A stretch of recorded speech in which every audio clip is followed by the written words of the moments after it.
पहुंचे हैं और उनका हालचाल जानने पहुंचे हैं। हमले में सैकड़ों आतंकी घायल हैं और माइन साहब ये बताता है, भले ही पाकिस्तान कितना भी इनकार करे लेकिन ये बताता है, देखिए सेना के चीफ मुल्ला मुनीर भी आतंकवादियों का हालचाल जानने पहुंचे कि ठीक है कि नहीं है, आपको कोई ज्यादा चोट तो नहीं आई है। आखिर क्या बार बार पाकिस्तान ये कहता है कि साहब हम आतंकियों को सपोर्ट नहीं करते, उनको पालते नहीं, उनको पोसते नहीं।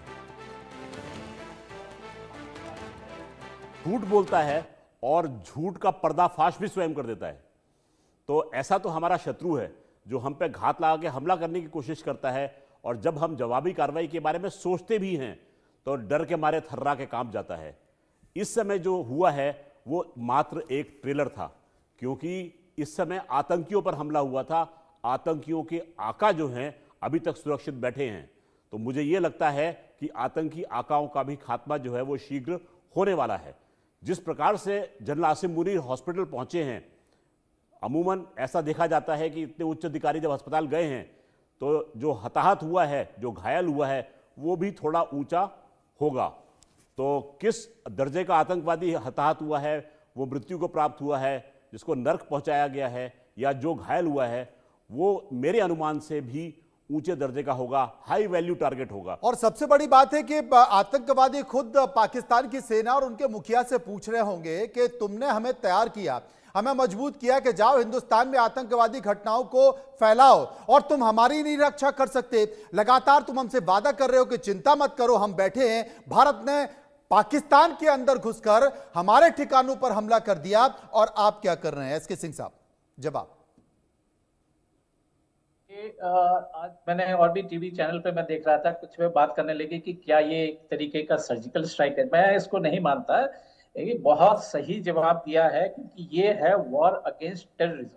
ये वॉर किसी देश के खिलाफ नहीं कर रहे हैं, हमारा टेररिज्म। इसीलिए सिर्फ जो टेररिस्ट के जो ठिकाने हैं, जो कैंप्स हैं जहां से ये लोग अंदर आते हैं, या इनके जो ट्रेनिंग सेंटर्स हैं जो कि पाकिस्तान के अंदर हैं, अक्रॉस द इंटरनेशनल बॉर्डर हैं, वहां तक हम लोगों ने इनको घुस के जो है बड़े अपने प्रेसिजन वेपन्स के जरिए, प्रेसिजन जिससे कि आसपास कोई और नुकसान न हो, कोलैटरल डैमेज न हो, हमने इनको तबाह किया है।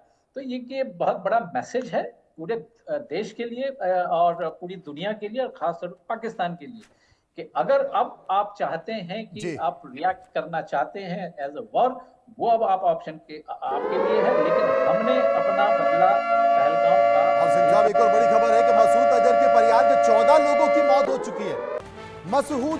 मसूद अजहर जिसकी आप अभी तस्वीर देख रहे थे, वो किस तरीके से आतंकवादियों को पाल रहा था, भारत में आतंकवादी घटना को अंजाम दे रहा था।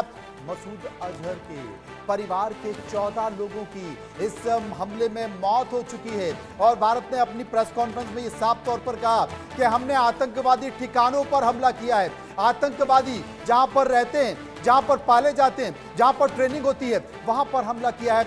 मसूद अजहर जो कि भारत में तमाम आतंकवादी घटनाओं का जिम्मेदार है, प्लेन हाईजैक का जिम्मेदार है, और प्लेन हाईजैक के जिम्मेदार को 14 परिवारों की मौत हो चुकी है।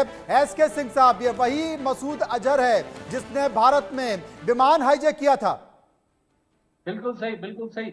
और अब जाके इनसे जो है बदला लिया गया है, और ये तो अंडर प्ले किया जाएगा। पाकिस्तान जो है पूरी खबर भी नहीं देगा कि कितने लोग मारे गए हैं, कितने टेररिस्ट मारे गए हैं। लेकिन ये मैं बतलाऊं कि कम से कम 250 से 300 टेररिस्ट तो बड़े आराम से इस सारे स्ट्राइक में जो है मारा गया है। और ये स्ट्राइक हम लोगों को यहीं नहीं रोकनी चाहिए।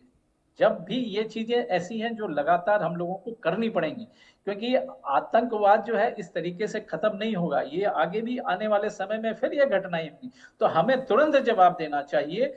ये मैसेज भी जाना चाहिए साथ। यह मैसेज भी जाना चाहिए। और जो प्रेस कॉन्फ्रेंस हुई है उसमें बहुत ही कूटनीतिक तरीके से पूरी दुनिया को, पूरे विश्व को एक संदेश दिया गया है। निपुण आलम बयान, विदेशी मामलों के जानकार हमारे साथ मौजूद होंगे, उनसे हम समझेंगे, पूछेंगे और जानेंगे कि जो प्रेस कॉन्फ्रेंस हुई है, अगर उसे कूटनीतिक तरीके से देखा जाए, उसमें जिस तरीके से विदेश सचिव विक्रम मिस्री ने कहा है कि हमने आतंकवाद के खिलाफ अपने अधिकारों का उपयोग किया है, अपने अधिकारों का उपयोग किया है, यह वैश्विक तौर पर एक संदेश देने की कोशिश की है कि भारत जो आतंकवाद का दंश 3 दशकों से झेल रहा है, उसमें भारत ने अपने अधिकारों का प्रयोग करते हुए आतंकवादी कैंपों पर हमला किया है, आतंकवाद पर हमला किया है। एक